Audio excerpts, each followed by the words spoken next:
This video is brought to you by patreon.com/worsttake. Get access to exclusive live streams and Discord servers, on-screen shoutouts, and early access to some videos when you join now. Help make sure that we can continue to make content like this by supporting the Patreon. Links are in the description down below.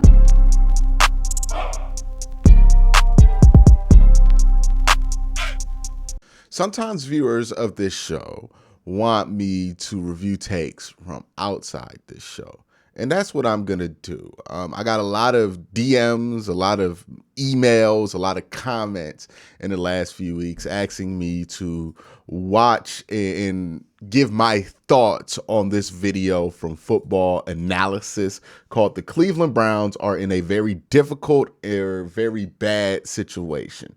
So I wanted to look at this video, see what Football Analysis is saying, and see if I think or agree with his take that the Browns are in a bad situation, or at least if I agree with how he got there.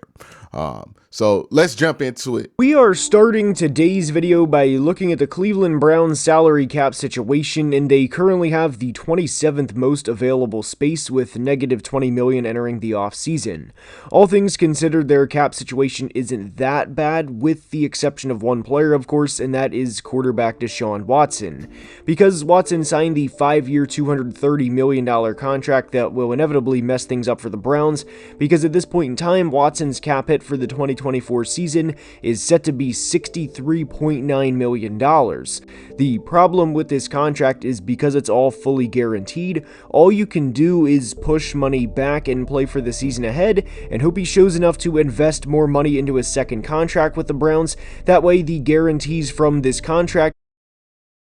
Keep in mind that screenshot. I'll go back to, I'm going to let him finish his point, but I want you guys to keep in mind that screenshot because I'll talk about be pushed further down the road. Correct. If is push money back with the Browns, that way the guarantees from this contract can be pushed further down the road. If you were wondering how this cap hit is $63.9 million, because 230 divided by 5 is in fact not 63.9, well, that's what happened to begin with.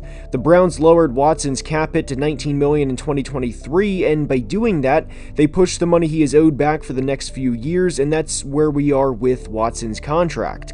Deshaun has been a Brown for 2 years, but still has over $200 million owed to him by the Browns, and they can't continue to push the money back unless they absolutely eat his contract in 1 year and maneuver around the cap in a very drastic way, so that Deshaun would be getting paid something along the lines of $90 or $100 million in 1 year.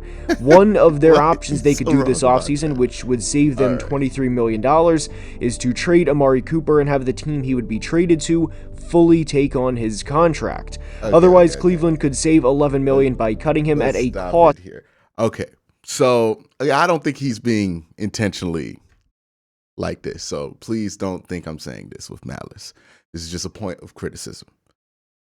I think from hearing him talk about the Brown salary cap situation, his talking points about the salary cap are so simplified that it's basically useless and misleading.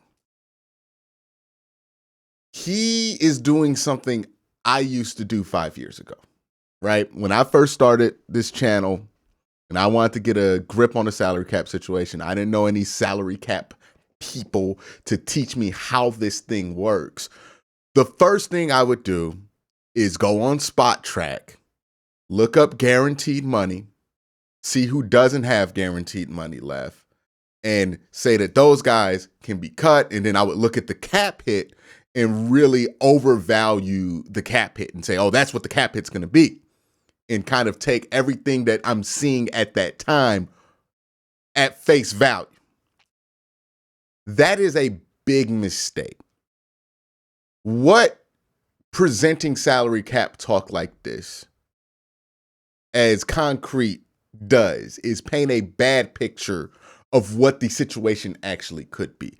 I remember on this channel, I did multiple videos about how the Browns can get, Cam Jordan from the Saints because they're going to have to get rid of players because they have negative cap space and their cap situation is so terrible. Because I was doing the same thing, or at least what I'm assuming football analyst is doing here, by looking up spot track, seeing the guaranteed number, and assuming that that number is the number, that the salary cap is not malleable, or underestimating how manipulatable the salary cap is. When the truth is, if you have cash and your owner is willing to spend it, like Jimmy Haslam is, the salary cap is very manipulatable.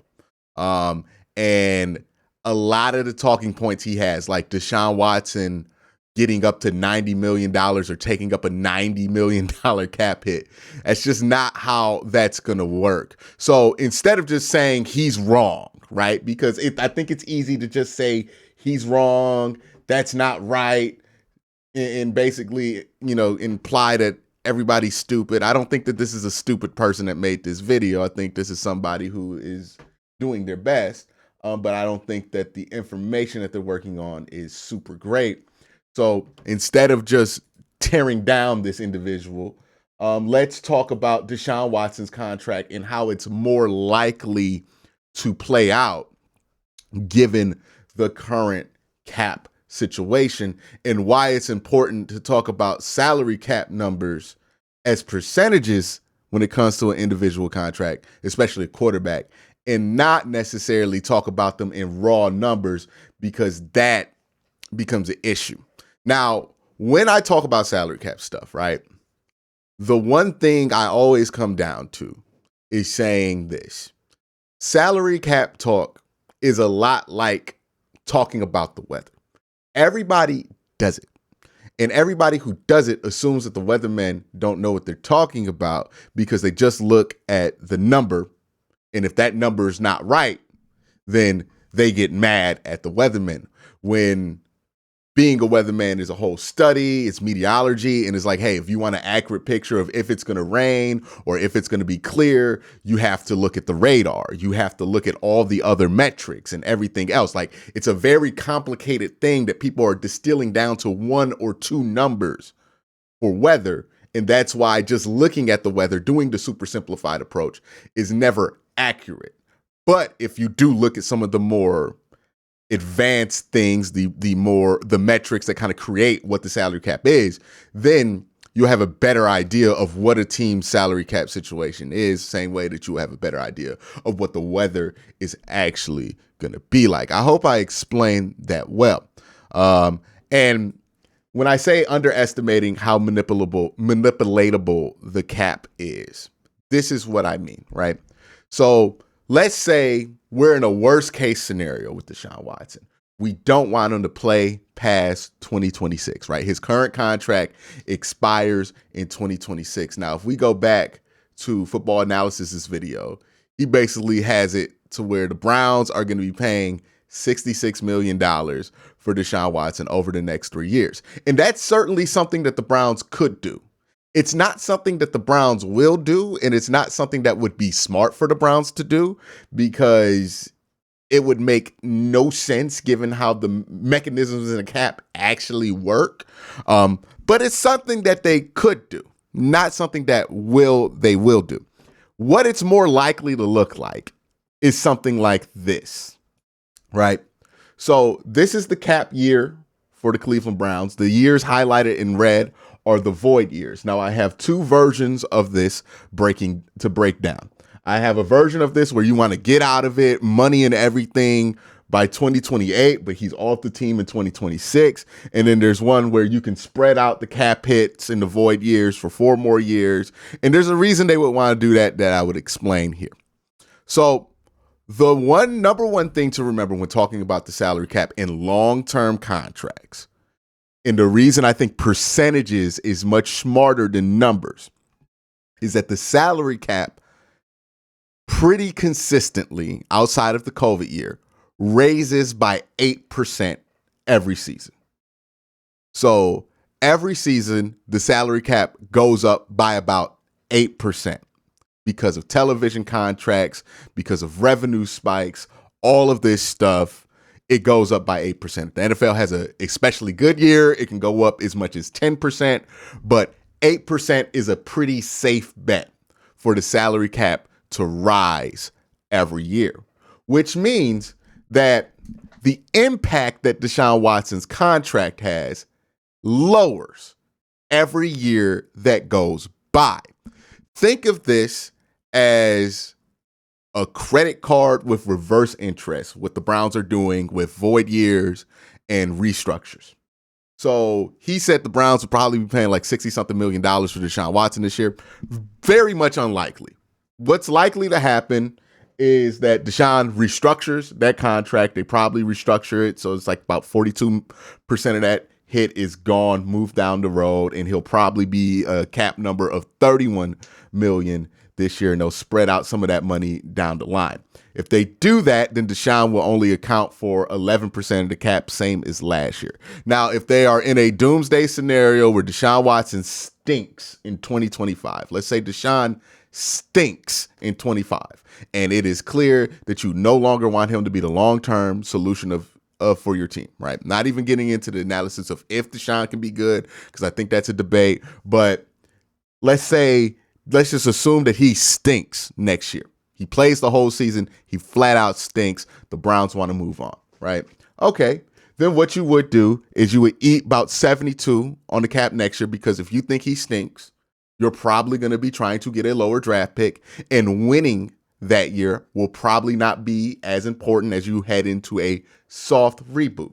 So you would eat 1 year with him at 23.6% of the cap, which is high, but it's not the highest that you will see out there, right? There are plenty of quarterbacks who hit 16, 17, 20% of the cap. So it's not an unheard of number. The raw number looks unheard of, but the percentage of the cap, not unheard of. And then if you really want it, like if for whatever reason Jimmy Haslam just was tapped out of cash, didn't want to spend that much cash, he could spread out the last couple of years of guaranteed, 34 million over 2, and then he would take up 10 and 8, which would hurt for a player that's not on the team. But keep in mind, if you decide to move on from Deshaun Watson, you're basically doing a soft rebuild, so your cap number matters less at that point than a team that's trying to fully maximize their roster. So that's the worst case scenario. What's more likely to happen, even in that same worst case scenario, is that they spread that void year over till 2030.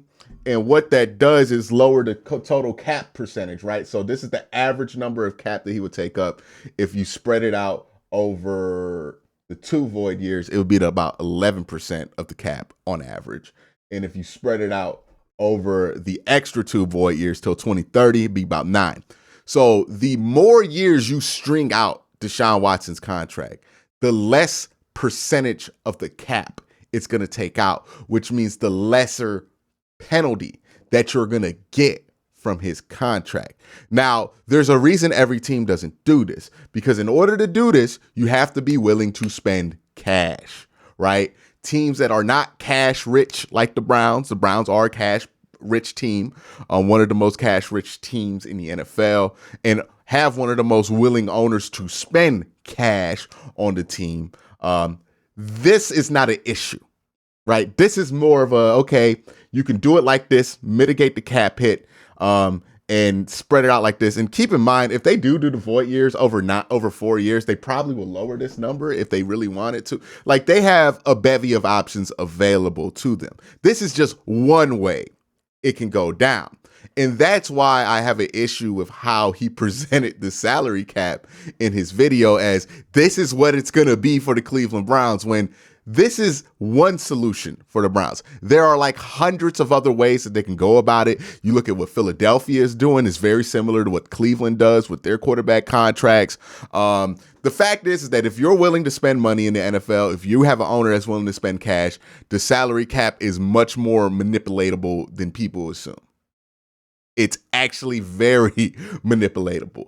Think about Ben Roethlisberger, right, in the Roonies. For years, we used to talk about how Ben's going to be up for a $45 million cap hit, and that's going to ruin Pittsburgh, but it never happened, right? I don't think his cap hit ever got over $22 million or something like that. And that's because the Roonies were willing to spend cash, and they were willing to spread that number out over signing bonuses, over extra years, and over void years in order to mitigate that number. And, you know, it's 2024, and nobody has complained about how Ben Roethlisberger's contract has destroyed the Pittsburgh Steelers. And the same will probably be true with Deshaun Watson's contract.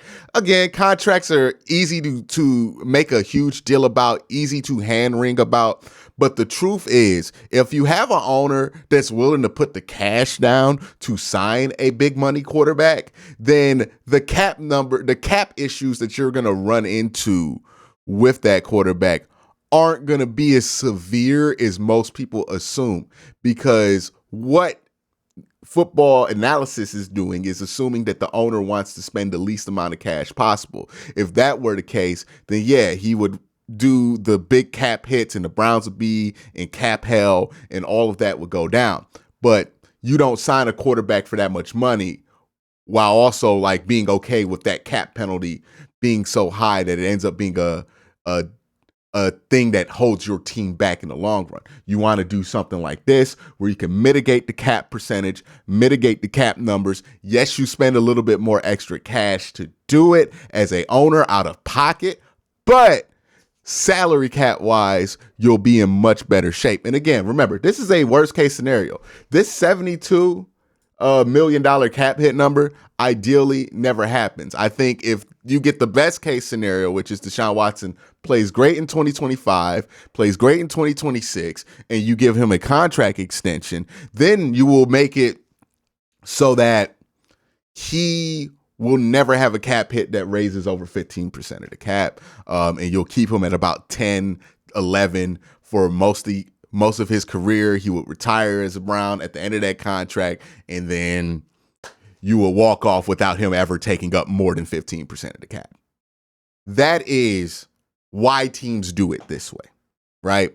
And that is why the oversimplified approach to looking at salary cap is really a very ineffective and very misleading approach. And I only know this because I have done exactly what he has done before. I have made that mistake. And that's something that, you know, obviously the Browns trading for Deshaun Watson, signing that big contract for him has accelerated my learning on this because I have to cover it. But that is more a better picture of how it works and what the worst case scenario looks like for the Cleveland Browns in regards to Deshaun Watson's contract. And it's not really that bad. Again, I think this is a situation where so many people talk about Deshaun Watson's contract being bad and that it's such a common take that people tend to build on top of each other with this take. And then it's one of those things where it just kind of avalanches and snowballs and gets bigger and bigger. But in reality, it's not that crazy of a contract. Like absolutely at the time it was, but now it's pretty manageable. And if you want to know more about how the salary cap works and how things actually go down with the cap and what the Browns are likely to do from a salary cap perspective, I think Jack Duffin on Twitter, and he works for the OBR, really good person to check out. He's usually right more than he's wrong about the salary cap stuff, and he does a great job of covering it. So anybody who wants to have a better grip on how the salary cap works, Jack Duffin, one of the best people you can get a hold of, because I think he does a really good job of it. But that's the whole Deshaun Watson salary cap thing. Let's get to the rest of this video where he's talking about the Browns' talent discrepancy. I think they have the talent to beat most teams on a good day, but that's kind of a problem in itself is on a good day. We even saw the Browns take down both number one seeds this year with a 19-17 win over the 49ers in Week 6 and a 33-31 win over the Ravens in Week 10. But the problem that I think the Browns are going to run into is a talent discrepancy between... Wait. Stop this bullshit. Please stop it. You can't talk about how the Browns beat the 49ers and not acknowledge that the Browns beat the 49ers with PJ Walker and then call it on a good day. I'm sorry. No, no, no, no. You can't tell me that the Browns are capable of beating elite teams on a good day when one of the good days you're talking about is when PJ Walker started against the San Francisco 49ers.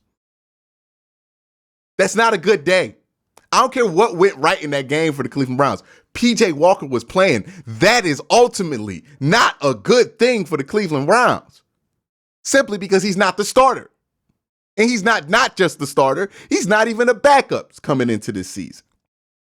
So don't tell me that the Browns can beat somebody elite on a good day when we beat the San Francisco 49ers with Phillip Walker. That's not a good day. We beat them on our worst day.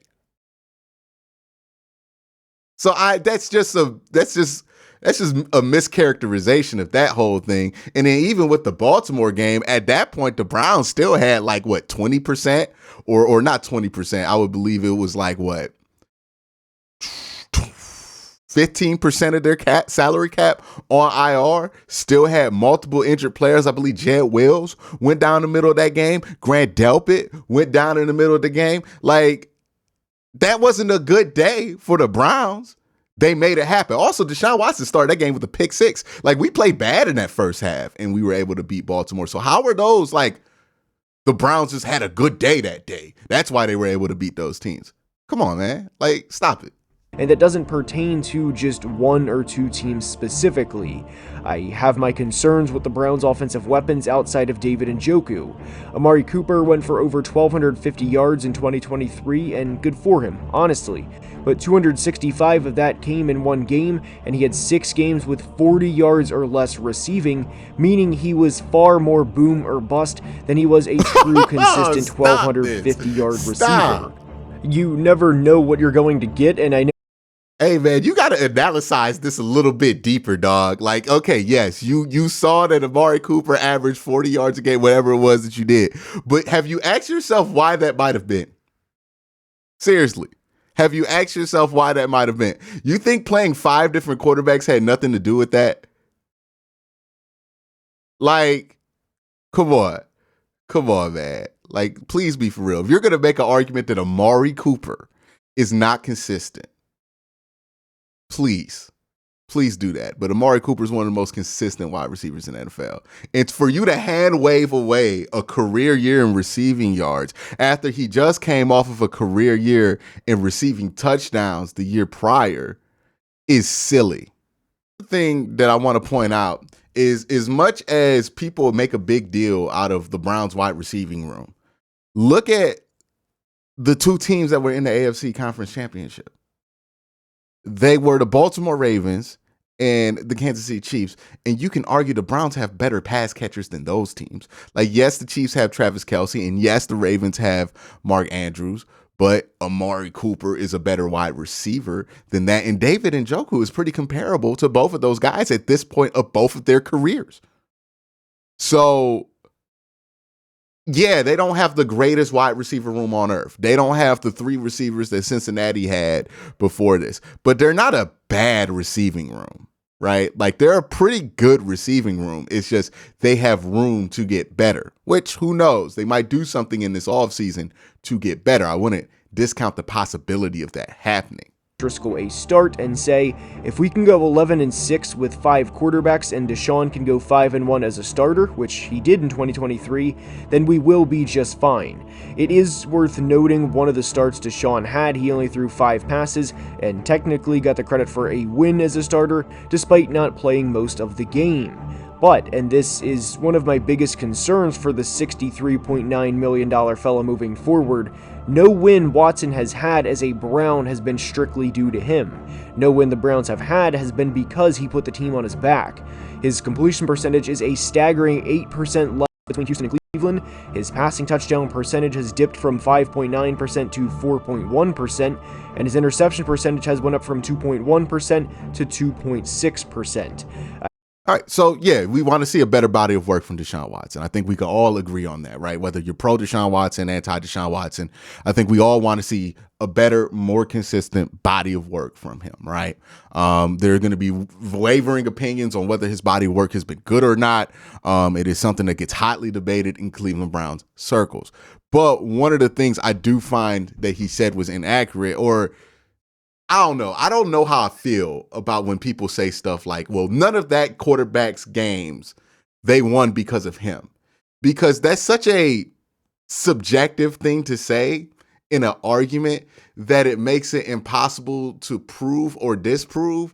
And it just kind of feels like a useless statement to me because I hear that said about any quarterback that people have a negative opinion on and want to maintain that negative opinion on, despite there being numbers that tell them differently, right? Because I can make the argument that he made significant plays, big plays in every game that he started and finished that the Browns won, right? Not including the Indianapolis game where he came back too early, but every game that he started and finished and the Browns won, I can point to a couple of plays where he made a big play that helped the Browns win, right? The rushing touchdown versus Cincinnati was huge to put that game away. The entire Tennessee game where he had multiple big-time throws in that game. We really were excited about how he was playing after that game. The whole Arizona game, I mean, there was that throw to Amari Cooper, the touchdown pass. There was also another throw, I believe, to Elijah Moore, or maybe it was Donovan Peoples-Jones that was put right on the button that was at a big point of the game to put the game away. And then there was the entire second half of the Baltimore game. And if you want to look at big plays or times where he put the team on his back, the Browns were down 14 in that game. He got a touchdown to keep the game alive in like a minute. And then the Browns got a pick six, and then he drove the team down the field for the game-winning field goal. Now, is that putting the team on your back? I think that's a matter of perspective. I think people who like Deshaun Watson will say he did put his team on the back in the second half of Baltimore. I think people who don't like him will say, well, he went 14 of 14, but none of those passes were extra spectacular. It's just something that people say. Like when people say none of those wins were because of him, it's just something that people say usually when they want to maintain a negative argument without really evaluating what they're being negative about. And that's why I have an issue with arguments like that, because I see this a lot with like Lamar Jackson. People say this a lot with him too. And I think it's silly, right? If the team won 4 of those games and he was clearly somebody who helped the team win and then didn't get dragged across the finish line, then obviously he helped the team win. So I don't get this take, especially when none of the wins that the Browns had, the 4 with Deshaun Watson, right? The 4 wins that he had were him getting dragged across the finish line. All right, so that's that video from Football Analysis. Honestly, it's kind of just what the general take is from people looking at the Browns from like 10,000 feet out. There's a lot of things that you can miss with the Cleveland Browns, and we've talked about it on this channel, where people kind of get wrong because they're looking at it from afar. I think the salary cap talking points in this video just are too simple to be useful, and kind of misunderstand how the salary cap is likely to be used with Deshaun Watson, but I also cleared that up, I feel like, in this video. The things that he said about a talent discrepancy, I thought wasn't the greatest stuff in the world, to be honest with you. I thought the analysis on Amari Cooper was horribly lazy. But everything else, it's his opinion. He thinks the Browns are in a bad situation. I think the Browns are in a good situation.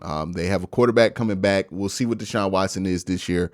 If he can stay healthy, I feel really good about the Browns' chances to be a contender this year. If Deshaun Watson cannot stay healthy, then I think there's a problem.